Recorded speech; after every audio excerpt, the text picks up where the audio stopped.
Welcome to TMS Insights. It's November 23. We're in new offices here, Ben, which is great to be. Nice meeting rooms and a really good entrance here at headquarters of TMS Capital. And good, we're fine. Nearly there, 95% maybe. Exactly. Yeah. So I look forward to welcoming you, our clients and friends, into the office when you're next here. But let's get into business now, Ben. It's been quite an up and down time in the market since we last gave an update for our clients, and I think October ended quite soft, but it's been a good start to November. Yeah, it has, and again, driven by the big macro forces out there in the world. I think the good news is that it really does now look like the Fed is done with interest rate hikes. We've seen a weaker than expected inflation print again out of America, and the bond market is now pricing in 4 rate cuts next year. So it feels, and I'm talking more from an American point of view. We're talking about US here because it might be a little bit different in Australia. Definitely. But what's happening is in the US, as we've seen the last couple of days, is what will drive the Australian share market. Definitely. And what I think it feels to me like we've hit the summit, and now the market is trying to look at how quickly we go down the other side. And 4 rate cuts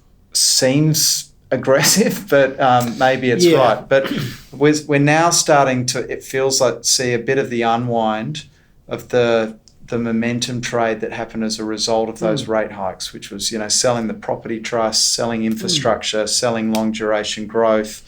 The insurers have been strong, and some other companies that benefit from higher rates, and it's unwinding quite quickly and going back the other way. And people then ask us, why did the rates have to go up on Melbourne Cup Day in Australia? And the simple answer is the comparison here between Australia and the US is that there are actually positive real interest rates in the US. Yes. i.e. the rates exceed the inflation rate now. Yep. That's not the case in Australia. No. We actually have negative real interest rates. Yeah. So it's still an encouragement to spend. It's still not a total break on the economy. So it may well be our cycle that isn't entirely finished in Australia. Look, the bond market is saying about a 1/3 chance of one more rate hike in February. Yep. It also has now priced in a rate cut in November. So again, if we're not quite there, it feels like we're very close. But you're right. Like if you look at Canada, the UK, the United States, similar economies to Australia, despite all the political stuff in the papers, their interest rates, they went a lot harder than Australia did. Yeah.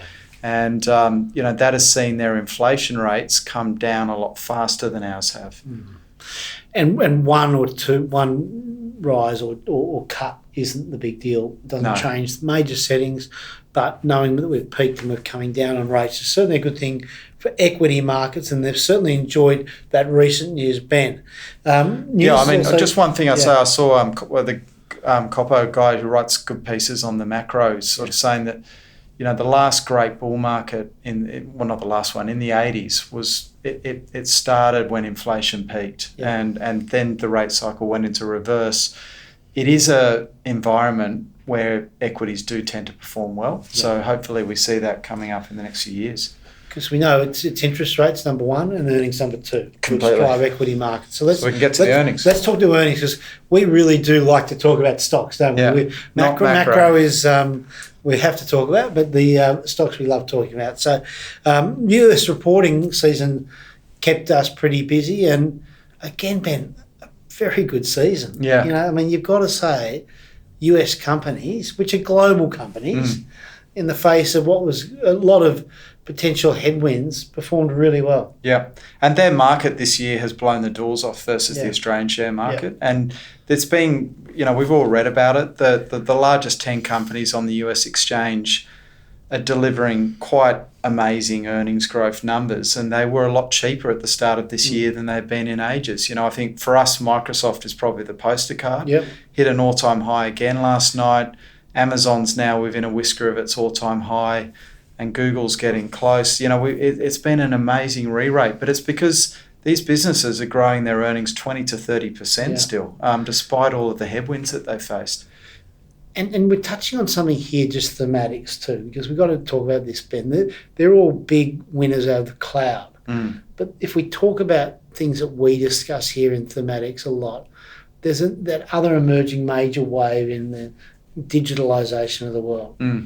AI. Yeah. And it's proving that Microsoft being again, let's use your term, poster boy at the big end of town is a massive winner from their AI products. Completely. I think you can forget that these companies have been investing billions of dollars for over a decade in AI. So although ChatGPT and the launch of that at the start of the year was, I think, for the world, it was the oh my god moment, the retail moment, the retail moment. But for these companies, Microsoft owns half of ChatGPT. They've been ploughing a lot of money into this for a long time. But the immediate knock on what AI is guaranteed to do is pull forward huge demands of cloud storage.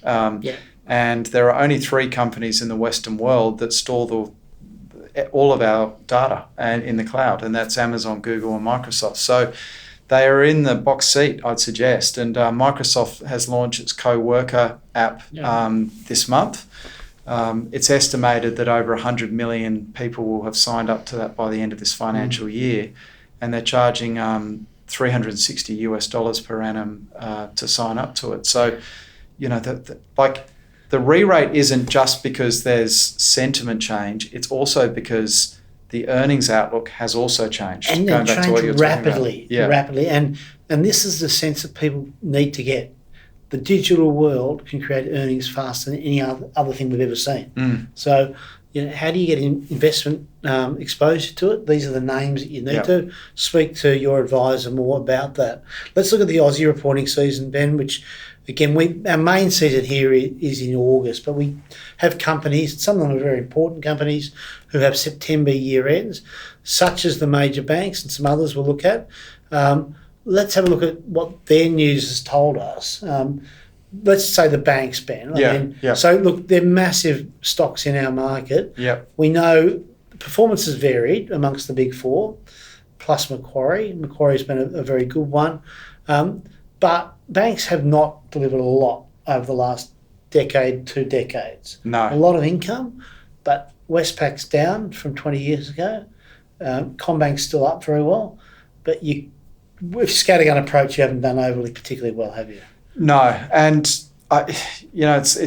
the banks were seen as being winners in this higher rate environment. It hasn't played out that way. And if there's one takeout I took of listening to the 4 banks present, was that there is a full-blown war out there for mortgages. And led by ANZ.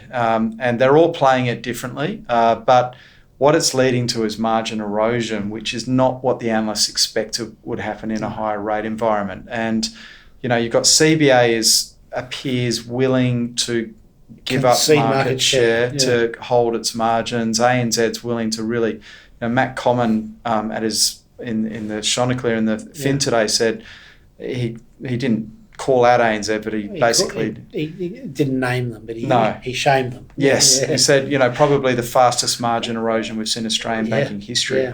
So it's a tough environment, I think, for the banks. They're still very profitable. They lifted their dividends, which is good. Dividend growth was good, wasn't it? Yeah. But there's the earnings growth, it's low single digit. No, it's certainly, as you said, good dividends. Other companies, we've got a few that reported. We've got some AGM updates. So often, actually, just for everybody at home, we find we getting these days more guidance of an AGM than we get at a results presentation. So definitely. AGMs in November period are highly interesting. So let's just go through a couple. REA Group. REA, very strong update. And that's really just because I think if anyone's got a bit of an interest in the property market, they will have seen that listings have gone through the roof recently. And as we've always said, REA is a volume-based business. It likes, its prices feel like they've stabilised a bit. And we're seeing a lot of transacting going on, which is great for their business. So that's really sort of the earnings of that business are really starting to take off. A behemoth in the industrial property space, noting that property stocks as an index have gone up 13% in November so far. Goodman Group. What do you think? Yeah, which is a standout. Yeah. And, so they've called out that in this quarterly update that they've got a line of sight on $50 billion in data centres development. In cloud, everybody, So, Goodman has been such a good performer by partnering mainly with Amazon globally and owning, operating and managing these massive fulfillment centres. So that was the online shopping boom that we saw of the 2000s.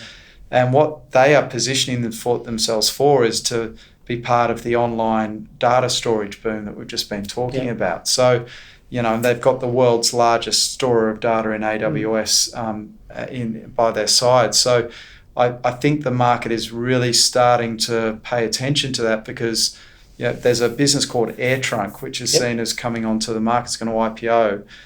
On the multiples they're talking about, if you could see that expand for Goodman because they are trading on lower multiples than their listed data center storers. So, and it's an awesome business to boot. So, another great update as well, just on the core business. On results, you're on the Aristocrat call this morning. Yep. And so another good set of numbers overall. Yeah. There's been some noise in their numbers in recent years, hasn't there? There has. The digital business is, I think the analysts are still trying to get their heads around it, but the land-based business in America is just going gangbusters. I mean, it's now, I think, over 80% of group revenue. Nice. And, we listened to the head of the Americas present, and he was sort of saying, because the analysts and the investors are constantly, for the last 2 years, have been worried about a major downturn in America. Then you get people stop spending as much money, and then the orders dry up. But he sort of was saying that in conversations they're having with their clients, there has been zero change, and they're selling their product like wildfire. So this business grew its earnings per share by 23% in the last year, and it's trading on a PE of 18 times forward, and it's got a lowest it's bulletproof been on balance for a sheet. long time. So it looks good. Xero, actually, you mentioned just in passing them, but Xero, the cloud accounting software business, had its result. Now, it's invested a lot in recent years. The market got a bit scared they didn't see some results from that. Yeah. I think the outlook looks pretty good overall for Xero. That was a great result. I mean, the market, I think, was positioned for a beat. Better result, But they've got this new CEO that's coming from Google, and she's, I think, doing a great job on the cost side of the business in particular. So, when Steve Vamos was running it, there was he was reinvesting 85% of revenue back into the business. She's now pulled that back to 75 in a year, and she's guiding that. So that the profitability of this company is starting to go nuclear because the revenue is still going like this. There's still a few question marks on America. They've done very well expanding out of New Zealand into Australia and then into the UK and the rest of the world. America's a tougher market because I think there's a much better competitor in Intuit there. But they're at 300,000 clients. So I think there is been some sort of view they might pull the pin on America, and that would see a big re-rate. And she's still zeroing in on some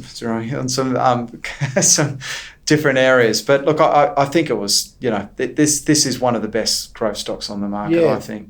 And sell-offs create opportunities, and you do see them in that growth stock kind of situation. So just lastly, iron ore. So some interesting things there. Good for BHP, Mineral Resources, Deterra, etc. Definitely. I mean, Deterra's all-time high, BHP, getting close to it again now, plus amazing dividends. But on that dividend factor, that wasn't an amazing factor we saw last week, that it provided 19% of the ASX 100 dividends last year. That's insane. I think if you went back to the start of the year and you spoke to most of the analysts or listened to them they were saying slowdown in China. It hasn't kicked out of COVID, and the iron ore price is not. The outlook's not good. It's $130 a ton at the moment, so it's insanely profitable for these companies, and good times. We're seeing it catch up. Most analysts are using about a $90 spot price, so you're going to get some re-rate and some price movement, which is good to see. Well, we've done well today. We're going to come back in a month's time and give a December update. We look forward to bringing that to you.